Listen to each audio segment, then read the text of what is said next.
Hello everyone, my name is Agent Paul of Mobile Task Force Delta 7, codename Bookkeepers, and welcome back to another SCP document review. The SCP we will be reviewing today is SCP-3866, Object Class, Safe. Now, as a preface, this is a dado product. So, he seems to be, it's not mentioned in the document, but he seems to be a strange entity or person of interest who is creating odd products, and sometimes he works with Dr. Containment. With that preface out of the way, let's begin. Special containment procedures. All known instances of SCP-3866 are to be kept in a secure container at Site-23.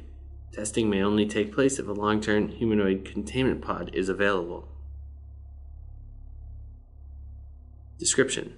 SCP-3866 refers to a group of unmarked pharmaceutical tablets recovered during a raid on an amateur medical facility in Palm Beach, Florida. See Addendum SCP-3866-1 for details. Ingestion of SCP-3866 causes the subject to immediately enter a hibernation-like state, lowering brain activity immensely, and slowing the subject's heart rate to approximately 1 beat every 34 days.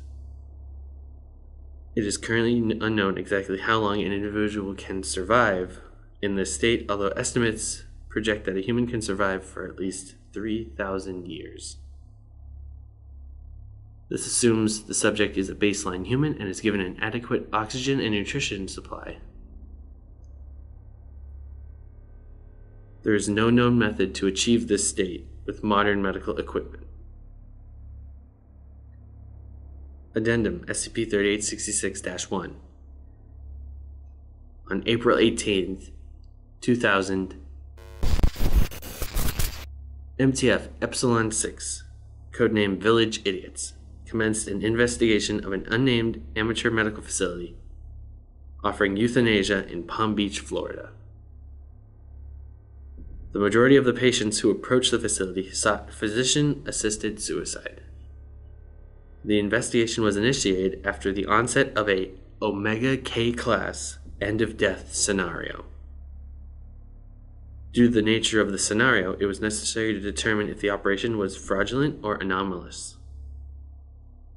Monitoring of the facility showed that the operation was, to some degree, both fraudulent and anomalous. It did not terminate the patients, and what results it did achieve were attained through anomalous means. Once patients ingested SCP-3866, employees of the facility would bury the body behind the facility. MTF Epsilon 6 raided the facility on April 29, 2000, and apprehended all personnel. This included the leader of the operation, Jacob Postman. A series of text messages were recovered from Postman's phone between him and an individual labeled in Postman's contacts as Dado.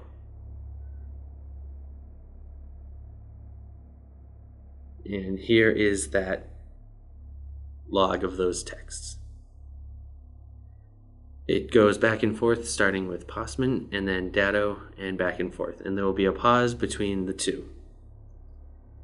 So we're going to start with Postman. Okay, I was told to message you directly about details about the medicine. Just making sure you talked to Alex Bennings, right? And then the other entity is Dado. Yes, spoke with Benning. Good talk. So, are you able to make a pill for euthanasia? Euthanasia? Why you need Asian pills? No, like pills used for putting people down? Like cyanide? Sorta, but less painful, like a peaceful sleep. Oh, yes, I have a pill for you, longest sleep. Good, how long do you think it will take to get the first batch to me? Depend on weather. I don't like rain. What's rain got to do with it? No fun walking in rain. Would have to deliver on a different day. Wait, are you delivering them yourself, by foot? You asked how long for me to get to you. No, like, how long until you have the pills made? Oh, they done. Really? Yes. And they work? Hamster's still asleep. Wow, you really do work fast, as they say. This is why you trust Dado. Alright, we'll come pick them up then. You got somewhere to meet? Ask Benning. Be there soon. Okay, see you there in an hour. Interrogation of Postman yielded the exact address of the meeting.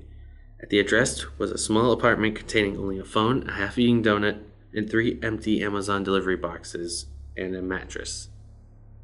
And here we have addendum SCP-3866-2. Between July 3rd, 2000 and July 16th, 2000, civilians reported vocalizations from an area behind the medical facility, generally in the form of screaming, weeping, or retching. Investigations into the disturbance determined that the noise was caused by 541 buried ex-patients of the medical facility, 491 of which had been buried without a casket. After the patients were exhumed, medical personnel extracted all soil, minerals, and insects from their bodies to remove evidence of the event. Personnel then administered the patients amnestics and returned them to society with appropriate cover stories.